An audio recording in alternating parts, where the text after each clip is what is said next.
vintage, and starting to rain, and all of a sudden these French ladies disappear. I'm wondering, where are they? And all of a sudden they come back, and bags full of snails, and also with an invitation for dinner that night. So that's probably the first experience I had with snails, which is quite an interesting one for me, and made me understand how important these little escargots are to the French and their French cuisine.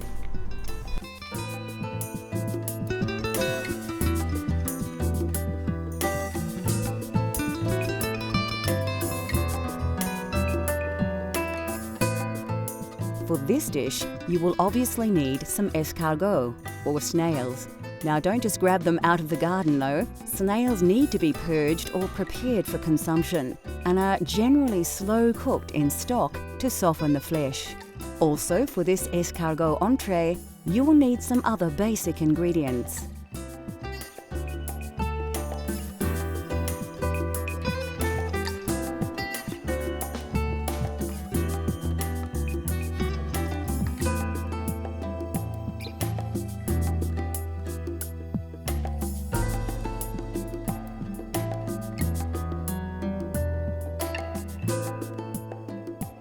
And finally, some spinach, as we will be serving this dish on a spinach bed. First of all, chop your cured veal, finely chop the walnuts and chop your garlic. This dish is quite rich with garlic flavour, more so than the majority of French recipes. Some dishes use whole cloves, but escargot requires a strong infusion of the herb. Finely chop the parsley and put it aside for later. You will also need to prepare your spinach. Select some of the nice leaves from the bunch and remove the woody stem right up to the leaf. Then slice the long leaves in half and bunch them together to chop. Now we are ready to cook. Pour some oil in the pan and add some butter also. Then let the pan heat up and wait for the butter to melt and start to sizzle before adding your cured veal. Add your walnuts and stir. You should have a delicious smelling rich base for your snails. Add the pre-prepared snails to the pan, mix them in with the sauce, and add the garlic and most of the parsley.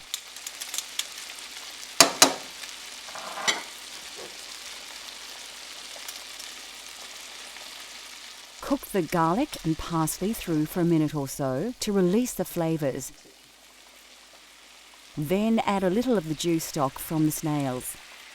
Now add the white wine and simmer for a few minutes before putting aside while you cook your spinach. You can season a little here if you like. Don't forget to taste as you go though. Oil and butter another pan as you did earlier. Take your chopped spinach and place it in the pan to fry. Ensure it is well coated with butter. Season with a little salt and pepper, add a little water, then cover and simmer for a few minutes. Now your escargot on a bed of spinach should be ready to serve. Place the snails back on the heat just to bring up the temperature, then plate up the spinach. Pour some of the butter from the spinach pan onto the escargot and give it a quick mix before serving on the spinach bed. Sprinkle on some fresh parsley, and there you have a delicious, famous French favourite, escargot.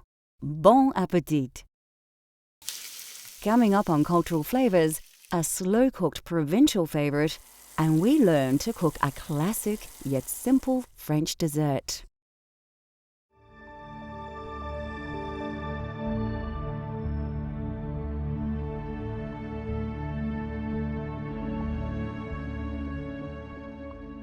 Although French food is often rich and seemingly exotic, it's the preparation of the dishes that have forged this reputation, not the ingredients. The variation of vegetables in the cuisine of France is generally fairly limited, and are vegetables available to most people looking to recreate famous French dishes at home. Of course, carrots are the mainstay of the French dining experience. Both adult and baby carrots are used, and the French are famous for their glazed carrots. Although originating in Peru, the potato has become popular in France, but not until the early 1800s. It is thought to have been introduced to the region by Spanish sailors and soon replaced the turnip as the main root vegetable due to its easy cultivation. The turnip still has its place in the local cuisine though, as it is much more flavoursome. Leeks are popular in France and prized for their onion and cucumber-like taste. The white base is more often valued, but the green leaves are often used to wrap the bouquet garni. The familiar purple aubergine or eggplant features in the food of the region, as does zucchini. Mushrooms also play a vital role in French cuisine. Fitting into the seasonal nature of the cooking across France, mushrooms that usually start to appear after winter are a popular ingredient in hearty meals throughout the spring. Like Italy, truffles are highly prized and are one of the few places that have a thriving truffle industry. Originally a peasant dish, beef bourguignon or French burgundy has become a popular mainstay of French cuisine. A simple dish that is easy to cook, beef burgundy needs little preparation, but it does require a few hours to cook and is best served the day after. Beef bourguignon for me is again a very old classical dish that everyone knows all around the world, and it does come from the Burgundy region, using good quality red wine and making sure that you've got the right quantity of beef and vegetables mixed in, and let it cook nice and slowly, so it takes its time to take in all the different flavors from the different ingredients used. And yes, of course, the old truth is that it tastes better the next day. I think it gives all the ingredients time to come together in harmony and complement each other. The following day, it's like it's marinating in the fridge overnight, and then you cook it up and warm it up the next day, and it has this beautiful flavor again.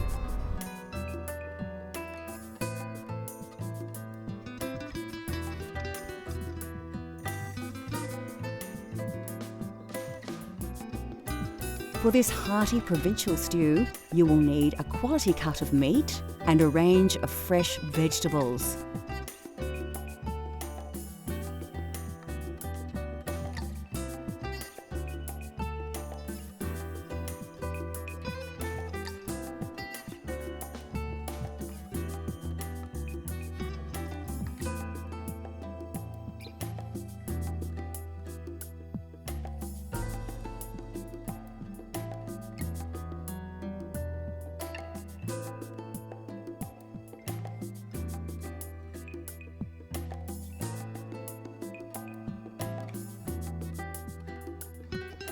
Also flavouring this dish is bouquet garni. You can make this yourself using leek leaves and fresh herbs tied in a bunch with string. First, peel your carrots. You can do this the traditional way or with a peeler. Chop them up and put them aside for later. Take your small onions, top and tail them, and peel them. If you can't get small pearl onions or pickling onions, you may need to slice them in half. But don't chop them. Chop the large onion as normal for frying. To prepare your mushrooms, like the onions, you may need to chop them. If you have access to tiny button mushrooms, use them whole. Peel and chop your garlic very fine if possible, and finely chop your parsley. You will need to slice your meat into cubes. Trim the cut if need be, but don't be too fussy. Keep the size uniform so they cook and absorb flavours evenly. Now it's time to fire up your stove. Place a pan on the heat and add some oil and butter. Ensure the pan is well coated. Place the meat cubes in the pan and brown them off. Keep turning them. You don't want to overcook the meat in the pan, just give it some nice colour and flavour. Season with salt and pepper, but not too much. You can always season more later. Add the carrots and some chopped onion and stir through the oils, coating the whole dish with the simmering sauce. Then place it in your pot on a low heat. Sieve some flour over the mixture and coat well. This adds texture to the dish and keeps the meat together. add your garlic, bouquet garni and tomato paste. Then pour in a whole bottle of Burgundy. Bring up the heat a little until it just starts to bubble. Place in the veal stock. Then put it aside on a low heat to simmer for about an hour and a half. Fry up your baby onions and mushrooms in oil and butter, just enough to coat them well. Don't overcook them, put them aside to add much later. After about an hour and a half, it's time to add the other ingredients and mix well into the broth. Leave on a low heat for another half an hour, taste and season if necessary. Then it should be ready to plate up. Serve the beef bourguignon in a large bowl with a slice of crusty French bread. You can eat it right away, and it is delicious. But many say beef bourguignon is best prepared the day before, so it's great for dinner parties. Next on Cultural Flavours, we explore the sweet world of French desserts and give you a step-by-step guide to a baked caramel classic.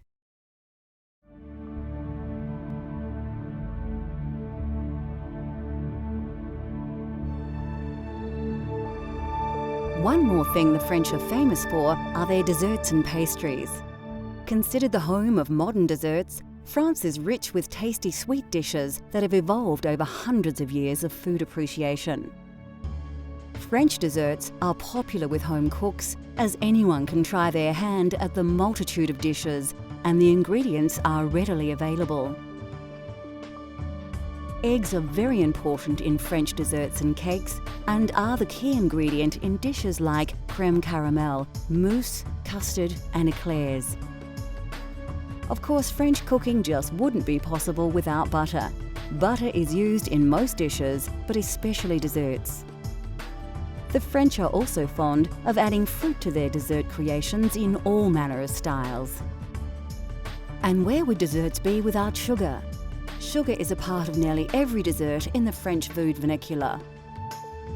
And here are a few classics to inspire your cooking at home. Macaroons are a French classic and are often presented in several flavours. Chocolate is popular, as is pistachio, lemon and strawberry. Macaroons can be a challenge for the home cook to tackle, but the rewards are delicious. Of course, when you think French desserts, eclairs always pop to mind. Eclairs are also flavoured differently, but the chocolate variety is by far the most recognisable. The French probably have more desserts in their food culture than any other. They have perfected the art of flans, tarts and chocolates, plus a myriad of delicious treats too many to mention.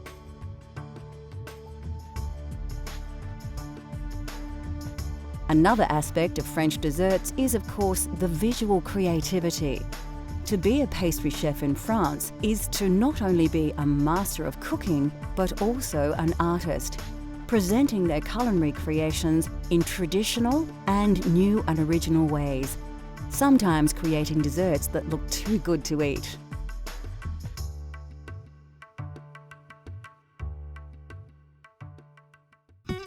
The French have made a true art out of desserts, yet they need not be complicated. The trick with this dish is timing. Let things cook too long and it will be back to the mixing bowl for another try. Well, the reason why I chose crème caramel is because it's an old classic and everyone knows it. I think that the art to making a good crème caramel is all in the cooking of the caramel, making sure that you don't let it go too dark and bitter. So it's something that's used quite often in France. It's a very simple dish to cook at home or a nice classical bistro that you can find in Paris. You'll find it on virtually every menu that you can find in France.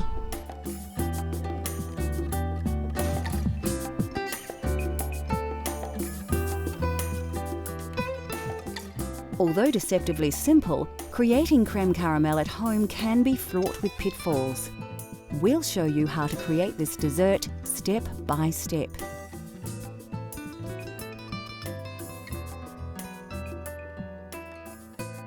First, crack all your eggs into a mixing bowl. For this recipe, it's not necessary to separate the whites and yolks, so we're off to a flying start. The next step is to add your sugar. Don't dump it all in at once. The sugar needs to be slowly whisked into the eggs, mixing as you go, like this. Then it's over to the stove to warm your milk. You will need to bring it to the boil, but rather than stand and watch it, you can prepare your vanilla bean. Carefully slice the bean lengthways, but don't cut it right to the end. This makes it easier to get the bean out of the mixture later. Place the vanilla bean in the milk and wait for it to boil. As the milk rises, take it off the heat and put it aside for the vanilla to infuse. Now it's time to make the caramel. All you need for caramel is sugar, water, and perfect timing. You will also need a dish or sink filled with water to cool the saucepan. Then it becomes a waiting game. You don't need to stir the mixture, just wait until the water evaporates from the sugar. If you attempted this without water, the sugar would burn. The trick with caramel is to watch it cook and wait for the colour to change. Then it's just a matter of taking it off the heat when it turns a golden brown, which happens very quickly. When it does, place your pan in the water to cool for about half a minute to stop it from overcooking. Then quickly pour the caramel into the base of each bowl before it begins to set. Go back to the eggs and sugar and whisk in the vanilla milk you made earlier.